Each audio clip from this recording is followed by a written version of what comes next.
Oke, baik. Izin saya share screen. Nanti minta bantuan ya. Terima kasih yang sudah memasukkan teman-temannya. Oke, saya ulang lagi. Sudah terlihat?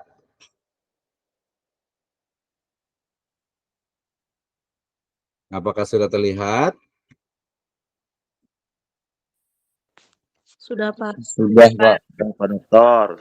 Ya, agak lambat dikit ya. Baik, kita mulai.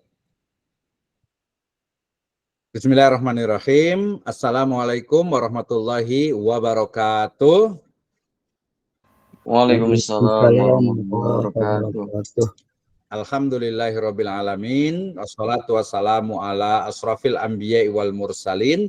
Habibana wa nabiyana wa sayyidana wa maulana Muhammadin sallallahu alaihi wasallam wa ala alihi wa ashabihi wa man tabi'ahum bi ihsanin ila yaumiddin wa ba'd. Qala Allah Ta'ala fi kitabihil karim, a'udzu billahi minasyaitonir rajim. Bismillahirrahmanirrahim. Wa 'allama Adamal asma'a kullaha thumma 'aradahum 'alal malaikati faqala anbi'uni bi asma'i haula'i in kuntum shadiqin.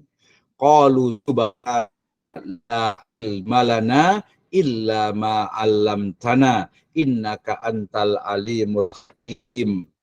Qala Rasulullah sallallahu alaihi wasallam, talabul ilmi faridhatun ala kulli muslimin wa fi riwayatin muslimatin. Wa qala aidan man salaka tariqan yaltamisu fihi ilman sahhalallahu lahu bihi tariqan ilal jannah. Wa qala idza matal insanu fi riwayatin idza mata ibnu adam in qata'a anhu amaluhu illa min salasatin illa min shadaqatin jariyatin au ilmin yuntafa'u bih au waladin salihin yad'ulah. Amma ba'd fa inna asdaqal hadis kitabullah wa khairal huda hudan nabiyyu sallallahu alaihi wasallam. Alhamdulillah, syukur kepada Allah Subhanahu wa taala yang telah memberikan kepada kita kenikmatan iman, Islam dan juga ihsan. Salawat dan salam sama-sama kita panjatkan kepada junjungan alam Kanjeng Nabi Muhammad sallallahu alaihi wasallam, kepada seluruh ahlul baitnya, para sahabatnya, serta orang-orang yang senantiasa mengikuti jejak sunnahnya akhir zaman. Saya ucapkan terima kasih kepada seluruh mahasiswa di program studi Magister Pendidikan Agama Islam Sekolah Tinggi Ilmu Tarbiyah Fala Bogor. Baik, ya, di mata kuliah saya yaitu mata kuliah Filsafat Pemikiran Pendidikan Agama Islam, ya, kita sudah masuk di pertemuan di catatan saya ini yang ke-10, ya, yaitu kita akan membahas bersama terkait dengan metodologi penelitian ilmu pendidikan agama Islam. I think our topic is different with the subject of research methodology in Islamic education because I will study, I will discuss about the methodology research, but this is the branch of, or maybe the part of the Islamic philosophy, ya. Jadi materi hari ini yaitu terkait dengan metodologi penelitian ilmu pendidikan agama Islam, tetapi bukan spesifik, ya, berbeda dengan mata kuliah metode penelitian ilmu pendidikan agama Islam, ya. Ini adalah salah satu bagian dalam filsafat pendidikan Islam. Baik, ya, jelas, mohon perhatikan, paham dulu terkait dengan mata kuliah kita ini adalah filsafat pemikiran pendidikan agama Islam. Ya, jadi induk dari ilmunya itu adalah ilmu filsafat. Ya, ilmu filsafat. Nah, kemudian karena kita sebagai seorang muslim, muncullah kemudian filsafat Islam, ya, terlepas dari beberapa kontroversinya, ya, terkait dengan filsafat Islam, ya. Nah, kemudian, ya, dalam filsafat Islam itu dibahas itu ada 3 bagian, ya. Dalam ilmu filsafat termasuk juga filsafat Islam itu dibahas 3 bagian, ya. Yang pertama adalah ontologi atau eksistensi keberadaan dari sesuatu. Ingat bahwa yang namanya filsafat itu adalah ilmu dasar, ilmu basic, sehingga dia akan apa? Akan mengkaji semua hal yang ada di dunia ini. Ya, hal-hal ataupun fenomena yang tidak bisa dinalar oleh otak manusia. Itulah ranah dari filsafat. Pelangi misalnya. Kenapa pelangi itu warnanya itu warna-warni? Itu bisa bukan kajiannya filsafat. Tetapi kalau kita bertanya siapa yang menciptakan pelangi, maka itu adalah kajiannya filsafat. Ya, jadi segala sesuatu yang ada di dunia yang masih bisa dicerna oleh panca indera, ya dengan alatnya ilmu pengetahuan, itu adalah ranahnya sains atau ilmu pengetahuan. Sementara bagian-bagian yang tidak bisa dicerna oleh panca indera, yang tidak bisa diketahui oleh ilmu pengetahuan, maka itu adalah ranahnya filsafat. Ya, yang pertama tadi yaitu ontologi. Itu adalah ranah pertama atau dimensi bagian pertama dalam ilmu filsafat. Ya, kedua dimensi dari filsafat itu adalah epistemologi Islam. Epistemologi, ya.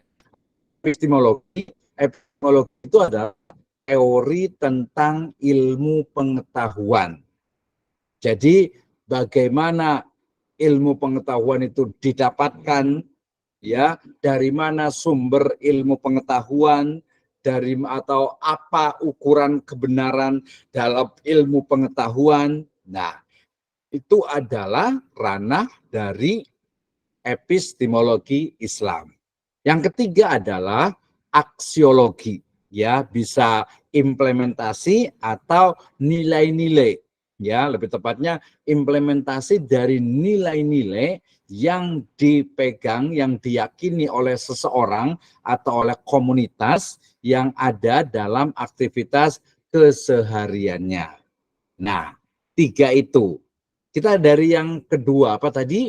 Yang kedua adalah epistemologi, ya. Epistemologi adalah apa? Yaitu teori ilmu pengetahuan, ya. Dari mana ilmu sumbernya, dari mana sumber ilmu pengetahuan, bagaimana cara mendapatkannya, dan juga apa standar kebenaran dari ilmu pengetahuan itu sendiri.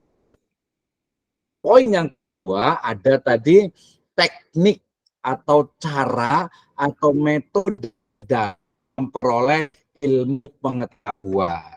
Nah, dari epistemologi inilah kemudian muncul turunannya yaitu ilmu metodologi. Ya, metode dari kata meta dengan hodos artinya juga cara yang sistematis, kemudian logi itu artinya logos berarti ilmu pengetahuan. Metodologi berarti ilmu tentang cara untuk memperoleh ilmu pengetahuan. Mudah-mudahan tidak sulit ya. Jadi beda antara metode dengan metodologi. Kalau metode itu adalah cara yang sistematis untuk mendapatkan ilmu pengetahuan. Itu saya sudah menggunakan pendekatan terminologi ya. Sementara metodologi adalah cara ilmu tentang tata cara memperoleh ilmu pengetahuan. Ya, ilmu untuk memperoleh ilmu. Mudah-mudahan tidak pusing ya. Nanti kalau kurang paham boleh ditanyakan. Nah, jadi materi kita hari ini adalah metodologi penelitian, artinya adalah cabang atau dari epistemologi ya dalam ilmu pengetahuan. Ya, epistemologi sendiri tadi adalah teori ilmu pengetahuan. Berarti metodologi penelitian di bahasa saya ini ya bukan yang spesifik ke dalam mata kuliah metodologi penelitian, tetapi metodologi penelitian yang merupakan turunan dari epistemologi, yaitu teori ilmu pengetahuan. Epistemologi adalah teorinya, sementara metodologi itu adalah tahapan-tahapan atau ilmu dalam memperoleh ilmu pengetahuan. Nah, karena kita ini di program Magister Pendidikan Agama Islam, maka metodologi penelitian kita fokus kepada ilmu pendidikan agama Islam. Ya, kenapa penting? Jelas sekali bahwa metodologi penelitian itu menjadi fondasi dasar dalam apa? Memberikan kontribusi untuk pengembangan keilmuan, ya. Karena di sana itu dibahas tentang takrif atau definisi, kemudian juga jenis-jenis penelitiannya. Nanti kita akan tahu tentang kuantitatif, tentang kualitatif, tentang mixed method, tentang penelitian tindakan, tentang penelitian kebijakan, pengembangannya. Nanti secara spesifik itu ada di mata kuliahnya Pak Dr. Zainal ya. Nanti harus serius tuh. Ya. Kemudian ada aspek penting dalam melakukan penelitian khususnya di bidang pendidikan agama Islam. Ya, sekali lagi ini adalah cabang dari epistemologi, yaitu metodologi. Sebenarnya metodologi ini bisa digunakan untuk banyak sekali berbagai disiplin keilmuan. Ya, misalnya ada yang bidangnya misalnya apa, akuntansi misalnya, atau mungkin yang di bidangnya manajemen, sangat mungkin sekali gitu ya, harus ada tuh ya metodologinya. Nah itu ya, jadi metodologinya kita bahas tentang definisi, kemudian jenis, kemudian langkah-langkah, kemudian aspek penting dalam sebuah penelitian. Tidak secara teknis penelitian, tapi teoritisnya, karena kita masih di filsafat, pemikiran, pendidikan, agama Islam. Oke, kita mulai. Muslim, we start with the kalamullah. Ya, Allah Subhanahu Wa Taala berfirman dalam surat Al-Baqarah ayat 31 dan juga 2. Ini berbicara tentang transmisi dari ilmu pengetahuan yang datang dari Al-Alim, ya, yang maha mengetahui, ya, Al-Alim, ya, yang maha mengetahui. A'udzubillahi minasyaitonirrajim. Bismillahirrahmanirrahim. Wa 'allama Adamal asma'a kullaha. Ya, Allah Subhanahu wa taala yang telah mengajarkan kepada Adam itu apa? Nama-nama semuanya. Ya, asma akullaha, tentu saja secara etimologi dan juga secara terminologi. Ya. Nah, ini menunjukkan bahwasanya transmisi dari ilmu pengetahuan itu selain, ya, kita bicara di epistemologi, ingat ya, dalam epistemologi itu adalah sumber dari ilmu pengetahuan, yaitu adalah dari pengamatan panca indera, kemudian juga analisis logika, dan kita ditambahkan dalam filsafat Islam itu ada namanya irfani, ya, atau intuisi. Dalam bahasa sederhananya adalah wahyu. Nah, ini yang paling penting, ya. Jadi wa 'allama Adamal asma'a kullaha tsumma aradahum 'alal malaikati faqala ambiuni bi asma'i haula'i in kuntum shadiqin. Ya, kemudian para malaikat menjawab, qalu subhanak la ilma lana illa ma 'allamtana. Maha suci Engkau, tidak ada yang kami ketahui selain dari apa yang Engkau telah ajarkan kepada kami. Innaka antal alimul hakim. Sesungguhnya Engkau ya Allah Subhanahu wa taala maha mengetahui, maha bijaksana. Karena malaikat pun ketika tidak diajarkan itu tidak tahu, apalagi manusia. Maka belajar, kita harus kuliah, ya. Kuliah itu bukan hanya untuk menjadi pintar.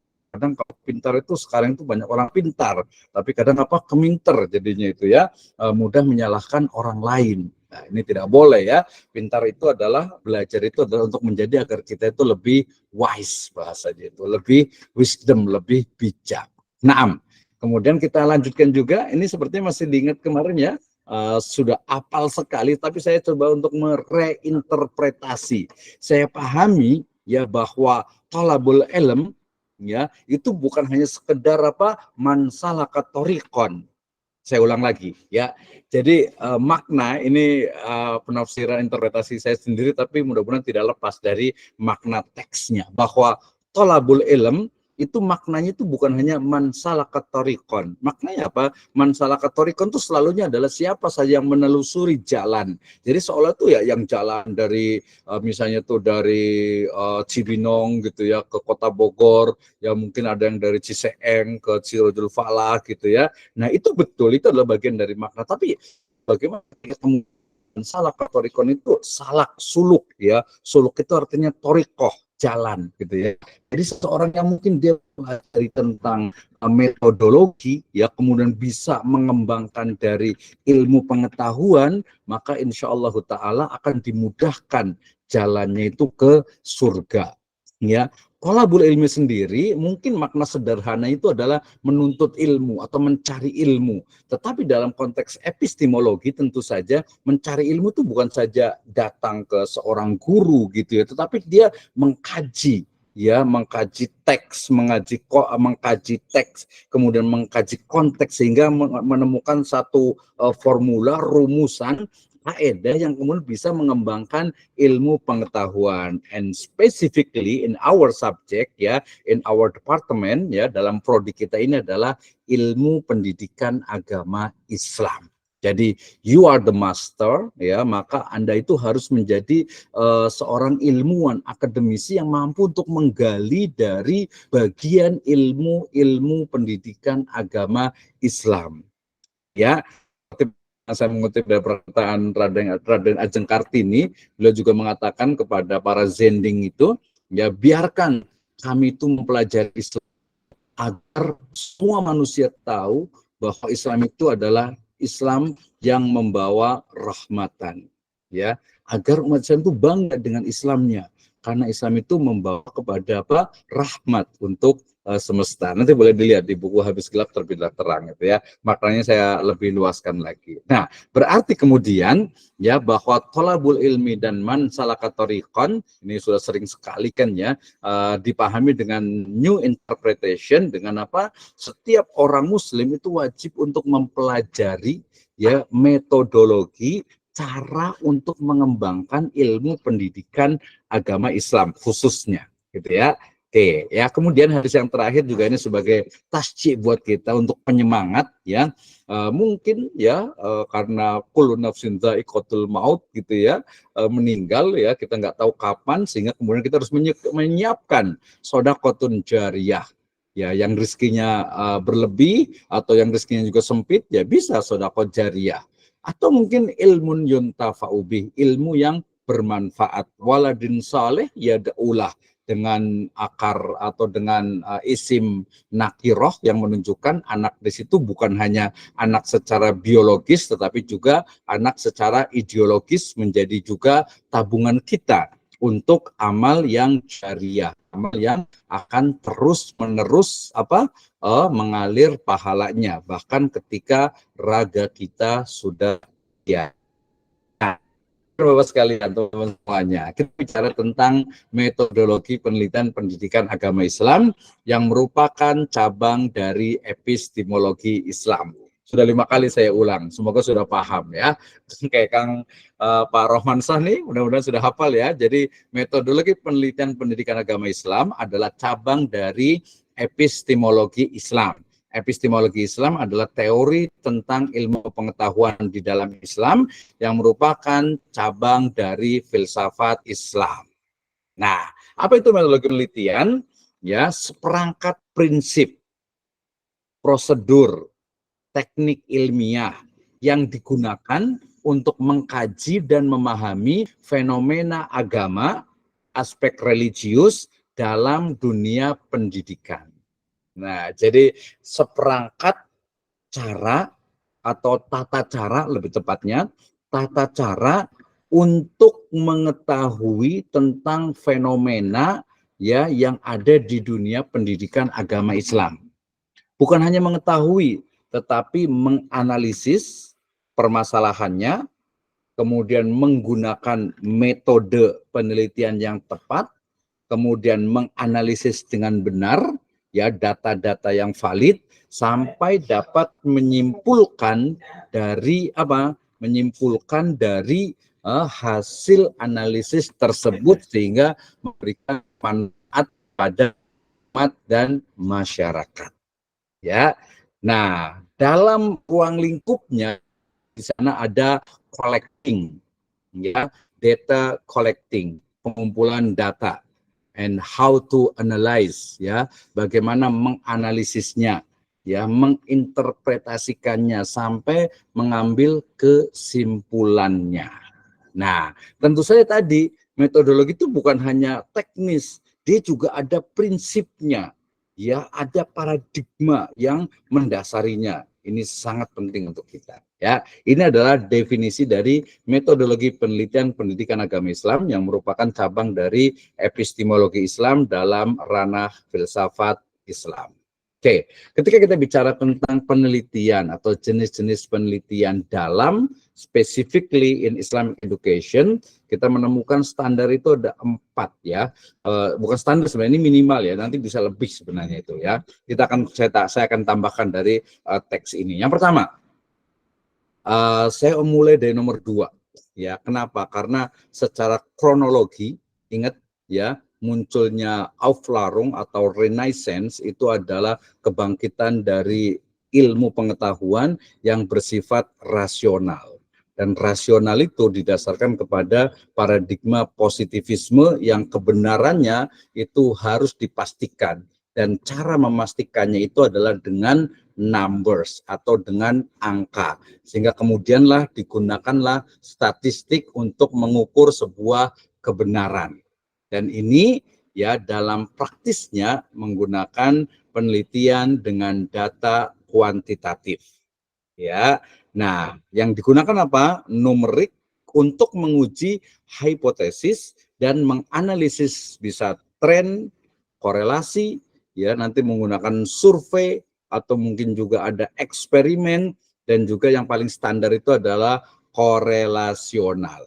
Ya, sekarang sudah menggunakan jalur PET analisis, ya, analisis jalur, ya, dan nanti lebih kompleks lagi, ya. Nah, jadi yang pertama dalam pendekatan untuk menganalisis, untuk meneliti fenomena pendidikan agama Islam atau fenomena atau ilmu pendidikan agama Islam, yaitu pendekatan kuantitatif in general. Ini pada umumnya memang paling banyak kalau pendidikan itu pasti kuantitatif.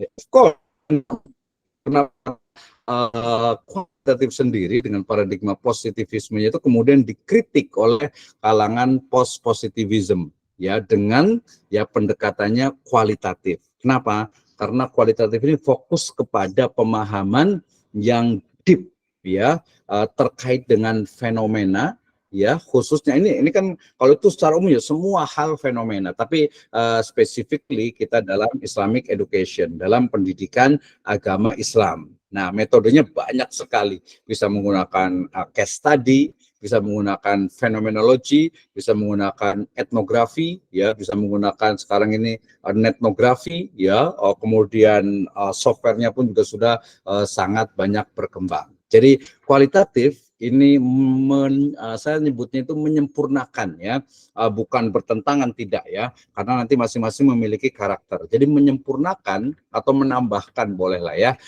dari sebuah analisis yang tidak semuanya bisa dikalkulasikan, tidak semuanya dihitung. Masih ingat tadi perkataan saya dari Albert Einstein yang mengatakan bahwa tidak semua yang bisa dihitung itu, ya, tidak semua yang bisa dihitung harus gitu, ya. Oke, lanjut. Ini biasanya gitu, ya. Jadi kualitatif ini lebih kepada, ya, meneliti tentang fenomena, ya, atau lebih spesifiknya meneliti tentang pendidikan agama Islam, ya, tanpa menggunakan statistik, tanpa menggunakan angka, tetapi melihat kepada realitas yang ada.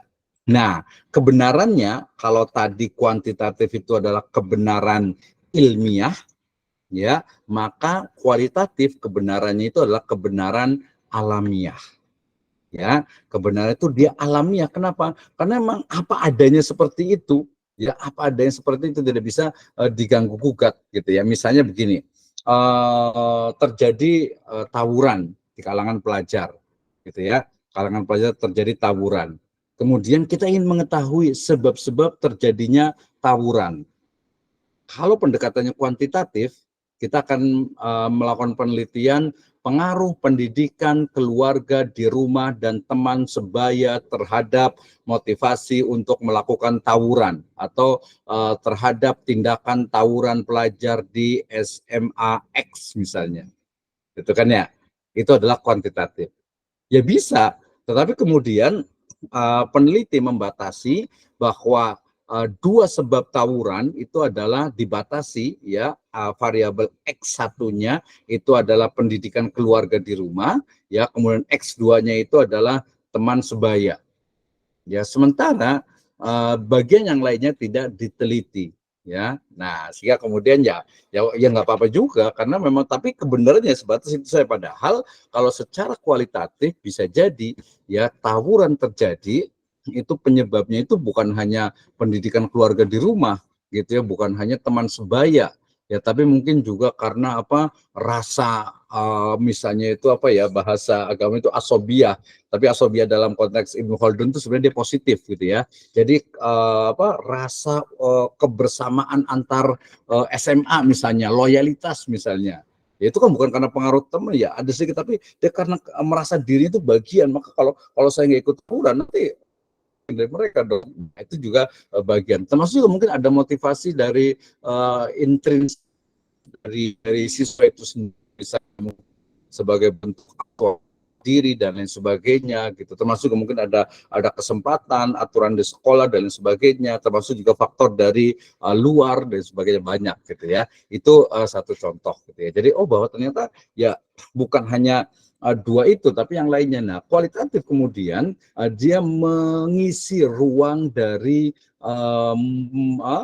metode yang menggunakan tadi pendekatan misalnya deep interview misalnya ya. Kalau tadi kan berarti dia hanya survei kemudian dia ngisi ya kan, kalau kuantitatif ya. Jadi saya ulang lagi nih, jadi ketika kita ingin mengetahui, contoh ketika seorang siswa itu tawuran, kita kan ingin tahu nih sebab tawuran itu kenapa gitu ya. Kalau di kuantitatif itu dikumpulkan semua teori-teori yang ada, nah kemudian nanti dibuat instrumen pertanyaan ataupun pernyataannya, kemudian nanti suruh ngisi mereka gitu ya, suruh ngisi. Jadi dengan ya ilmiah, itu ilmiah seperti itu ya. Tapi kemudian kalau kualitatif maka ya kita datang ke anaknya, ada berapa orang yang mengalami tawuran, kemudian deep interview, wawancara mendalam ya. Nanti wawancaranya itu dibuktikan bukan hanya dari anak saja, tapi mungkin dari gurunya, dari teman yang lainnya, kemudian dari orang tuanya.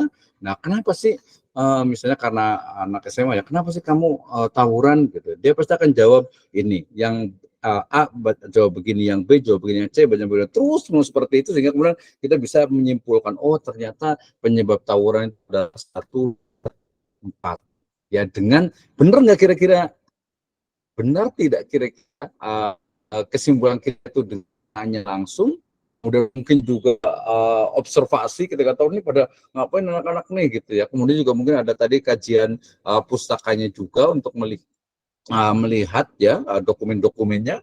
Nah, itu adalah untuk mencari sebuah kebenaran ya, dengan pendekatan kualitatif yang ukuran kebenarannya atau sifat kebenarannya ya, atau istilah kebenarannya itu adalah apa? Kebenaran alamiah. Ya, jadi ada ilmiah, ada alamiah. Ya. Nah, kemudian dalam kualitatif juga nanti ada penelitian tindakan kelas, walaupun dia juga bisa kuantitatif juga. Ini PTK ya, kalau yang di guru-guru udah biasa. Jadi melibatkan kolaborasi antara peneliti dan praktisi ya, untuk mengidentifikasi permasalahan, menerapkan solusi dalam konteks pendidikan agama Islam. Ya, PTK ini kayak sering sekali, itu juga bagian dari penelitian ya. Kenapa? Karena kelas ini metode ini diterapkan bagus nggak ya? Ya sudah, berarti kita uji coba nih 1 semester gitu kan ya. Jadi kita uji coba 1 semester, kemudian yang satu perlu pakai kelompok kontrol nggak nih? Kayaknya nggak usah lah gitu ya. Yang penting ini kalau bagus, sedikit wawancara bagus, berarti berhasil, itu PTK. Atau mungkin ada anak yang ini kayaknya belajarnya agak malas banget nih, ya sudah, kayak media deh menarik lebih Itu setelah menggunakan media, gitu kemudian mereka hasil belajar itu cukup bagus, pemahaman yang lebih mendalam, oh berarti PTK-nya bagus. Ya, yang keempat juga ada penelitian sejarah, historical approach, yaitu mengeksplorasi tentang perkembangan historis dan tradisi dalam pendidikan agama Islam, ya mulai dari analisis dokumen, ya interview dan lain sebagainya. Ya, dalam bidang pendidikan agama Islam di Indonesia ini menjadi satu disiplin ilmu tersendiri yang kuliah di S1 Pendidikan Agama Islam, saya rasa sudah mendapatkan ilmunya. Ya, nama mata kuliahnya adalah Sejarah Pendidikan Agama Islam di Indonesia. Ya, bagaimana sejarah pendidikan agama Islam di Indonesia itu berkembang dari awal, dari mulai yang namanya cantrik atau santri, kemudian juga taki, ya sorogan, ya sampai ya mulai kita anggap saja berangkatnya dari pesantren lah ya. Dari pesantren kemudian muncul sekolah Belanda, ya kemudian di sekolah Belanda muncullah pendidikan agama Islam yang masuk ke dalam sekolah negeri, ya kemudian muncul lagi SDIT, bersamaan juga muncul lagi pesantren modern. Apa yang disebut dengan pesantren modern? Pesantren yang juga mengajarkan ilmu-ilmu dalam tanda petik itu keduniaan, ya kemudian SD juga tidak mau kalah, ada SDIT, ada sekolah Islam. Ya kemudian sekarang ini agak sedikit fenomena menarik juga, yang MTS itu mungkin pengen kayak SMP, yang SMP juga pengen kayak MTS gitu ya. Yang SMP digenjot itu untuk biar agama itu lebih bagus, yang MTS digenjot dari yang istilahnya itu teknologinya atau sainsnya itu bagus. Dan itu adalah sebuah fenomena dan sebuah usaha perjuangan dari ya buku kita praktisi pendidikan agama Islam. And what's our contribution for our Islamic education in itu big questionnya ya. Nah kemudian yang kelima saya tambahkan dengan adanya namanya itu Islamic Research Approach ya. Jadi mudah-mudahan ya di Street Sirajul Falah ini juga bukan hanya yang sifatnya kuantitatif, kualitatif, PTK ataupun historical, tapi juga kita mengkaji juga dari sumber-sumber yang memang menjadi bagian dari peradaban kita. Ya sehingga ya mungkin karena background saya ya di syariah gitu. Jadi nanti misalnya nih, ini sebagian besar kan ada ustadz, ada kiai, ada ajengan, ada dai gitu ya. Ya kalau memang istilahnya itu, aduh Pak, saya kayaknya kuantitatif agak susah deh Pak gitu ya. Saya kayaknya ini aja lah, agama aja gitu ya. Ya sudah, kalau menurut saya sih enggak masalah juga, historical approach misalnya ya. Misalnya kita mengkaji tentang bagaimana sih sebenarnya pendidikan anak usia dini di masa Bani Umayyah, di mana Abbasiyah, tapi nanti biasa kalau S2 itu ditambahkan dengan implementasinya di Indonesia atau saat sekarang ini. Atau mungkin mengkaji juga kitab-kitab Turos, misalnya kitabnya Syekh Nawawi Al-Bantani misalnya tentang pendidikan, ya kemudian banyak sekali kitab-kitab Turos itu yang perlu juga digali. Saya bukan hanya perlu ya, tapi kalau menurut saya penting dan harus ada yang menggali dari Turos, yaitu Turos itu adalah warisan ya sejarah, warisan yang sangat berharga dari ulama-ulama terdahulu, khususnya terkait dengan pendidikan agama Islam. Kenapa sih pendidikan zaman dulu itu dianggap ya cukup berhasil dalam masalah adab, ya dalam masalah akhlak misalnya, ya sementara kalau sekarang kok agak kurang ya adabnya, anak-anak kok agak kurang, kenapa ya? Ya kita gali dari model pendidikan terdahulu, ya bagaimana para ulama ya baik itu di Indonesia di pesantren gitu ya, kemudian bisa mengkaji, ya bisa kita kaji untuk memperoleh, untuk berkontribusi terhadap perkembangan dari pendidikan agama Islam. Nah itu ya, jadi itu penting tuh ya. Jadi bukan hanya teks, jadi bisa saja nanti misalnya siapa nih ya, ada Ustadz Eko nih misalnya gitu ya, kemudian yang lainnya juga, saya mau inilah kaji tentang pendidikan agama Islam di dalam Al-Quran misalnya, kajian tafsir Tarbawi gitu ya.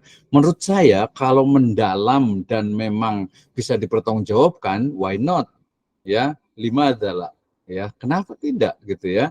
Tapi ya dia bukan hanya deskripsi, dia bukan hanya mengambil dari punya orang gitu, tidak, tapi dia betul-betul mendalam.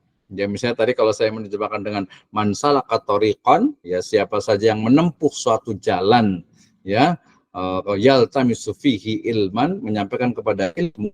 Jadi bukan hanya di jalan dari Indonesia ke Mekah, ke Madinah, ke Timur Tengah, ya mungkin dari Bogor ke Jakarta, ke Eropa, ke Kuala Lumpur, ya, bukan hanya itu, tapi seseorang mungkin hanya diam di dalam kamar, di rumah, tetapi dia mengkaji ya tentang Islam, tentang pendidikan agama Islam, kemudian menemukan teori-teori tentang pendidikan agama Islam, itu juga masalah ketorikon ya dalam in my mind of course ya gitu ya, dalam pendapat saya kalau beda ya nggak apa-apalah gitu ya, itu udah biasa ya, udah biasa kuluna rodun mardudun ila sahibu hadal kabar gitu ya, setiap kita bisa menerima bisa menolak ya. Oke, lanjut ya. Jadi minimal saya tambahkan itu ada 5 dalam jenis pendidikan dalam pendidikan agama Islam. Ini bukan ininya, bukan ini jenis penelitian berdasarkan sifatnya, berdasarkan datanya gitu ya. Nah, tadi bagaimana ya, mix method ya. Mix method itu adalah gabungan ya, ada nanti ada namanya itu explanatory, ada sequential explanatory, kemudian juga exploratory ya, ada embedded, ada inherent, itu adalah bagian-bagian dari mix method. Bagaimana memperoleh satu kebenaran dengan berbagai pendekatan atau yang disebut dengan apa? Multi approach. Okay, next. This is the step by step to research in Islamic education. Ya, tentu saja the first kita mesti mengidentifikasikan ya, diidentifikasi dalam background atau latar belakang masalah. Jadi ibu bapak sekalian, teman-teman semuanya, kalau mau buat jurnal, mau buat tesis ya disertasi seperti ini gitu ya. Jadi kalau kita mau meneliti ya harus ada masalahnya. Ya harus ada masalahnya, dan mengidentifikasi masalah itu bukan sayang pandang, bukan, tetapi dia betul-betul mendalam. Misalnya nih, kita akan datang ke satu sekolah, kemudian tiba-tiba kita saya mau sekolah nanti izin mau penelitian tentang topik ini. Ya harusnya nggak seperti itu gitu ya, tidak seperti itu ya, kecuali tadi kalau kuantitatif ya langsung pas saya datang ke sini mau penelitian, saya mau meneliti tentang variabel X1, X2 dan X3, kemudian terhadap Y melalui intervening atau melalui mediator saya ingin membuktikan, ya sudah seperti itu. Tapi kalau kualitatif berarti kita datang ke sekolah itu, ke lembaga itu, kemudian kita melihat ya ada observasi awal atau mungkin interview. Di sini masalahnya apa ya kira-kira ya? Yang menjadi masalah, yang menjadi problem apa nih kira-kira? Apakah mungkin jumlah siswanya menurun, atau mungkin manajemen SDM-nya ya, atau mungkin dari sisi pembelajarannya, atau mungkin prestasi siswanya yang kurang, atau mungkin semangat belajarnya itu kurang. Nah, atau mungkin nilai-nilai keagamannya agak kurang misalnya. Nah, itu diidentifikasi dulu, yaitu mengidentifikasi masalah yang penting dan relevan tentu saja dalam konteks pendidikan agama Islam. Ini nanti sangat membantu untuk fokus kepada penelitian. And to literatur review. Jangan lupa untuk kajian literatur, because in the shoulder of ya. Jadi kita itu berdiri di atas pundak para raksasa. Maksudnya kita itu adalah ilmuwan yang hanya satu batu bata kecil yang melengkapi dari begitu banyak bangunan yang terdiri dari batu bata yang lainnya. Sekarang ya Hebel lah gitu ya, bukan batu bata lagi. Artinya apa? Kajian literatur itu kalau kita mau meneliti ya baca jurnal orang lain, baca tesis orang lain, baca disertasi orang lain, baca penelitian orang lain. Tidak merasa, wih ini baru nih, belum ada yang lain, ya belum tentu gitu ya. Maka peneliti ya harus melakukan tinjauan pustaka yang komprehensif untuk memahami penelitian sebelumnya dan kerangka konseptual yang relevan. Kalau di kuantitatif wajib untuk meneliti ya bagaimana sebuah teori itu kemudian dia dikembangkan, siapa yang mengembangkan, kemudian siapa saja turunannya dan seterusnya, termasuk juga definisinya, ruang lingkupnya, kemudian juga komponen-komponennya, itu harus dipelajari ya. Tapi lebih simpelnya kajian literatur atau literatur review ini lebih kepada menempatkan penelitian kita di tengah-tengah jutaan penelitian orang lain. ya sehingga kita tidak sombong tentu saja gitu ya. Kemudian berikutnya ada collecting data atau data collecting. Jadi mengumpulkan data. Data itu apa? Data itu adalah kumpulan dari datum itu adalah kumpulan dari informasi, dan data itu ya dia harus diinterpretasi ya. Data yang kuantitatif tadi bentuknya adalah numbers atau angka, sementara data yang kualitatif itu bentuknya adalah kata-kata, kemudian makna, ya kemudian juga teks dan fenomena.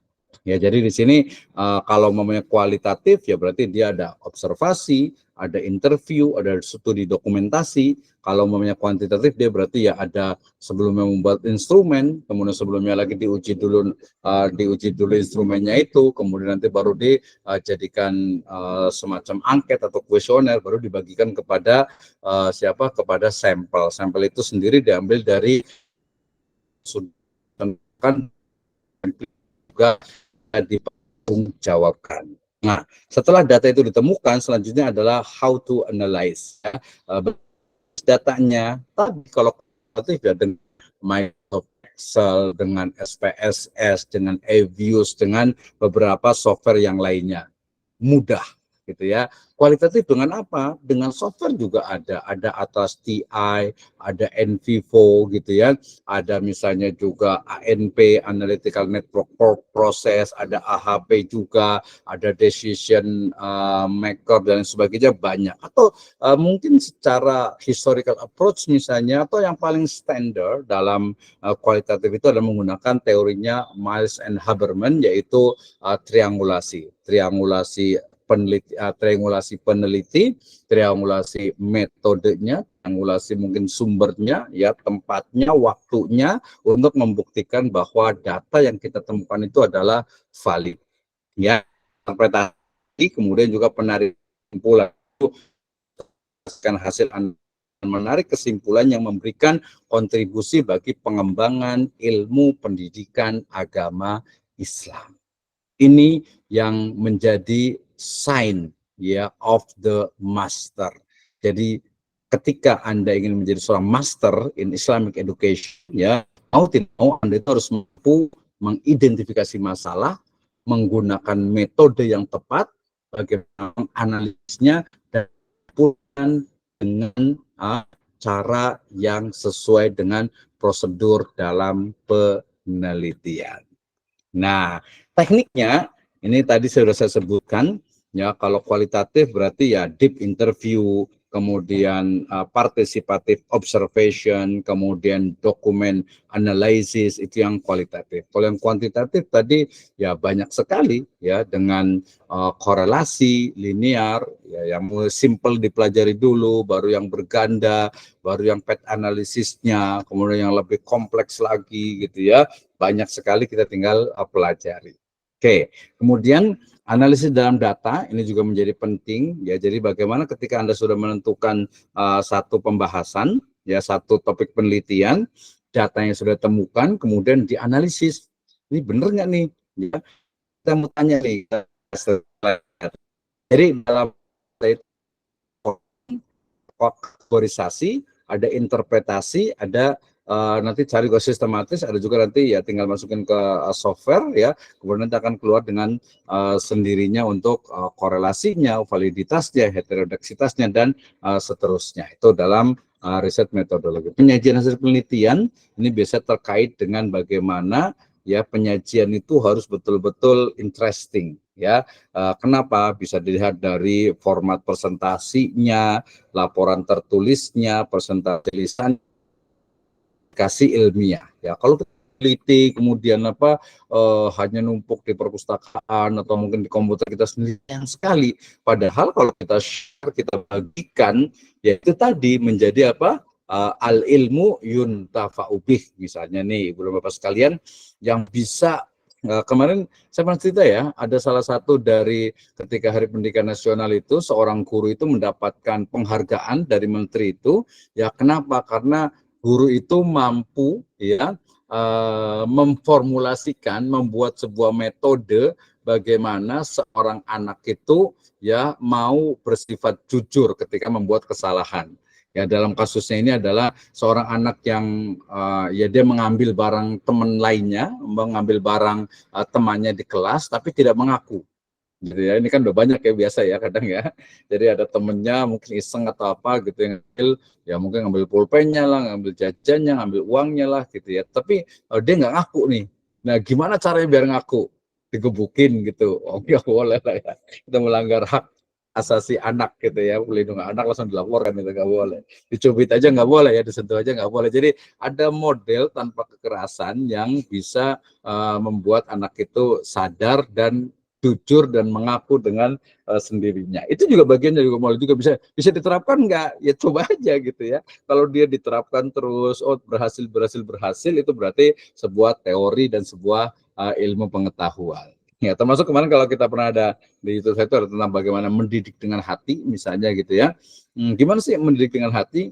Oh, ternyata mendidik dengan hati itu bukan menjudge gitu ya seorang anak, atau mungkin itu kan kalau mendidik dengan hati itu kan ketika misalnya kita lagi ngajar nih, tiba-tiba nih, oh ada yang baru masuk nih, kayaknya ada yang terlambat nih. Ya langsung saya tanya tuh, kenapa kamu terlambat? Anak kecil ya, bukan mahasiswa di sini ya. Kalau mahasiswa di sini, Pak Ustadz, kenapa Pak Ustadz terlambat? Nah itu namanya bukan mendidik dengan hati. Kenapa? Karena ya ketika ditanya kenapa terlambat, pasti dia akan berargumentasi, gitu ya, berargumentasi. Nah argumentasi itu benar menurut dia, tetapi untuk gurunya belum tentu benar, gitu ya. Kenapa? Karena jawabannya ya you have to manage your time brother, gitu kan ya. Jadi harus bisa ngatur waktu. Udah tahu jadwal kita kuliah itu jam 8. Tapi bukan yang di sini ya, tenang aja. Kalau kita sangat-sangat fleksibel kok. Nanti ada rekamannya, santai ya. Itu tadi, jadi kalau mendidik dengan hati itu konteksnya adalah ketika seorang anak itu dia terlambat, jangan ditanya kenapa terlambat gitu. Karena dia udah tahu, pasti dia sudah menyiapkan. Wah nanti kalau saya terlambat itu nanti saya mau jawab begini, jalannya jauh, atau mungkin lagi ini dulu, banyak lah gitu. Jadi memang otak itu seperti itu, tapi justru diberikan satu stimulus ya agar ke depan itu tidak terlambat lagi. Mohon maaf ini yang terlambat Ustaz ya, tenang aja, kita santai kok gitu. Jadi tadi sebenarnya terkait dengan penyajian dari hasil penelitian. Nah, ini yang paling penting. Jadi ada validitas, ada reliabilitas, validity and reliability in research. Ya, jadi ada mulai sebuah data itu dia mesti valid. Ini yang kadang misalnya ya, kebetulan saya ngajar apa ya di BK misalnya gitu ya, di bimbingan konseling gitu ya, atau mungkin juga di manajemen SDM lah gitu ya. Misalnya gini, seorang mahasiswa peneliti itu datang ke satu lembaga pendidikan agama Islam. Kemudian dia ketemu dengan misalnya ya bagian DK-nya lah ya, bagian bimbingan dan konselingnya.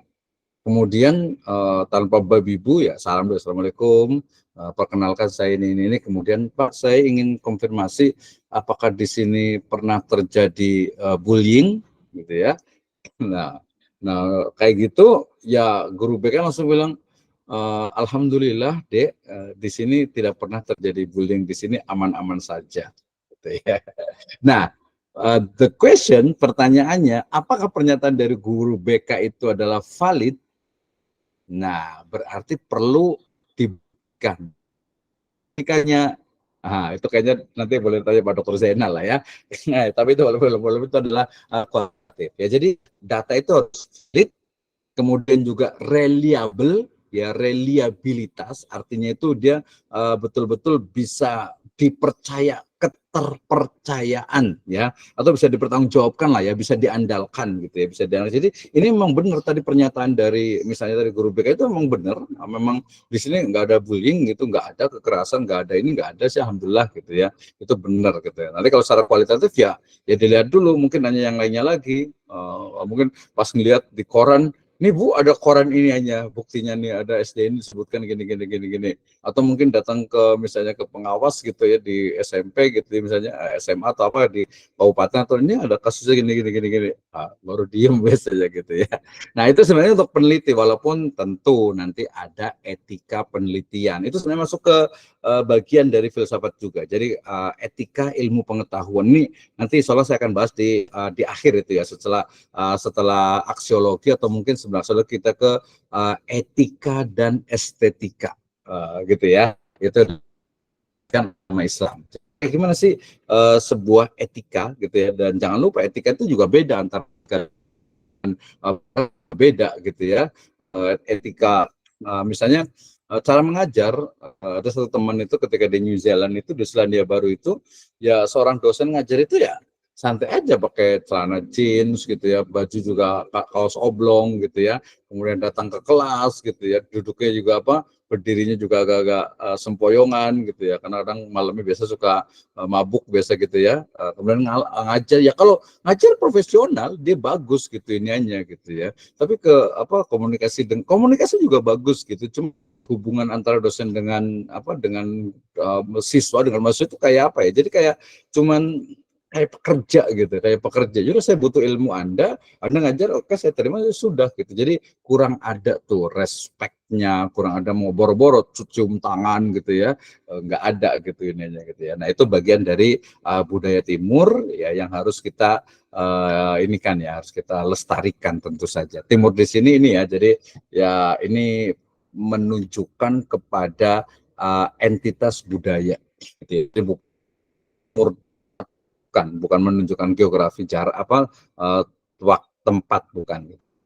Reliabilitas kemudian ini validasi, jangan lupa, dan juga uji reliabilitasnya. Ini banyak sekali uji nanti terutama yang ada di kuantitatif gitu ya, itu mesti wajib dipelajari.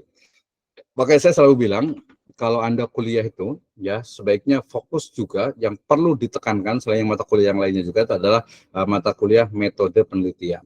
Ya, itu harus betul-betul dikuasai. Oke, etika penelitian pendidikan agama Islam. Oh, ini juga ada ya sedikit lah ya. Jadi mulai dari integritas ilmiah gitu ya. Jadi seorang peneliti itu harus betul-betul menjunjung tinggi ya, menjunjung tinggi dari kejujuran ya, sidik, amanah, fatona, tablik gitu ya, objektivitas, transparansi dalam setiap tahap dalam penelitian. Ini terjadi nih ya dalam dunia perbukuan ya, dalam dunia perbukuan misalnya gitu ya, ada beberapa buku yang ini turus ya yang lama ya, ada beberapa buku yang dia itu sama dalamnya nggak berbeda. Misalnya ada buku karangan judul bukunya itu Ahkam As-Sultani gitu ya, dan buku yang lainnya itu sama mereka, Al-Qawaid Al-Fiqhiyah juga, kemudian Maqasidus Syariah, dia hampir sama judulnya gitu ya, tapi penulisnya itu berbeda gitu. Apa duplikasi? Ya belum tentu juga gitu ya, belum tentu juga. Nah ini maksudnya terkait dengan transparansi. Jadi ketika salah satu dari kaidah dalam Islam itu adalah mimbarokatil ilmi idhofatul qaul ila qailiha. Salah satu dari keberkahan ilmu itu adalah menyandarkan, menisbatkan, menunjukkan ya sesuatu itu kepada orang yang mengeluarkannya atau orang yang mengucapkannya terlebih dahulu.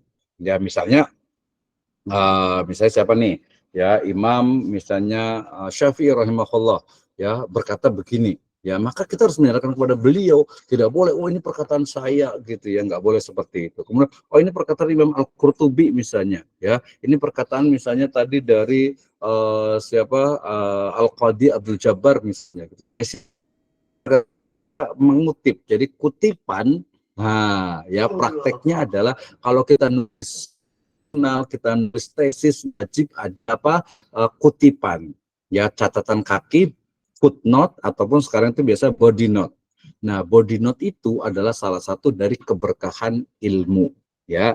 Jadi kalau ada pendapat orang kemudian dihapus jadi pendapat kita, nah itu salah satu dari kekurang berkahannya ilmu, nggak boleh tuh ya, apalagi kopi makalah kemudian itu dianggap punya kita semuanya gitu ya, itu bukan bagian dari etika dalam penulisan Islam, termasuk bukan dari penelitian penelitian dan juga penulisan di dalam Islam. Jadi integritas ilmiah itu menjadi hal yang sangat penting. Kalau A ya sampaikan A, kalau B ya B.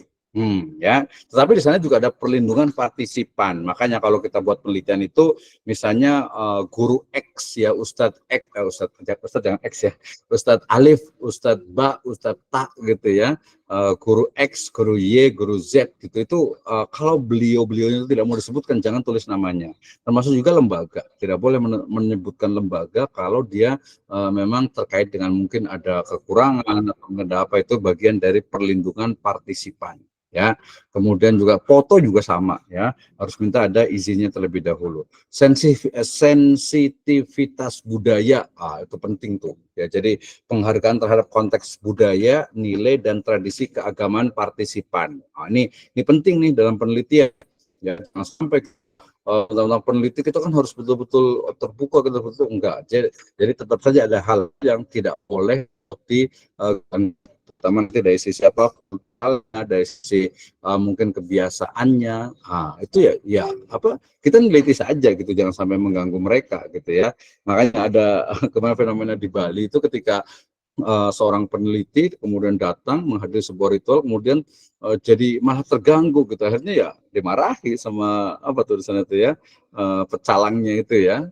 Nggak boleh, tidak seperti itu gitu ya. Dalam Islam juga sama, ketika kita meneliti sebuah komunitas gitu ya, jangan sampai mengganggu yang berjalan di mereka itu gitu ya, karena di sana ada tanggung jawab sosialnya. Nah ya, berarti penelitian dalam bidang pendidikan Islam merupakan proses ilmiah yang kompleks, namun penting untuk memahami dan memperkaya praktik pengajaran serta pembelajaran di lingkungan sekolah ataupun madrasah.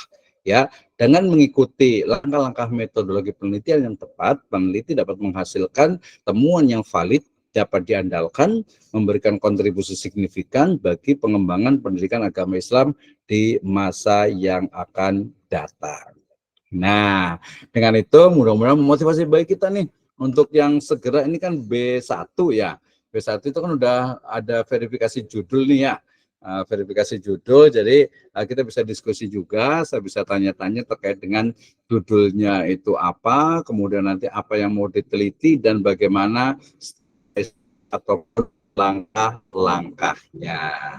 Nah, terima kasih, itu dari saya di paparan, masuk ke materi itu.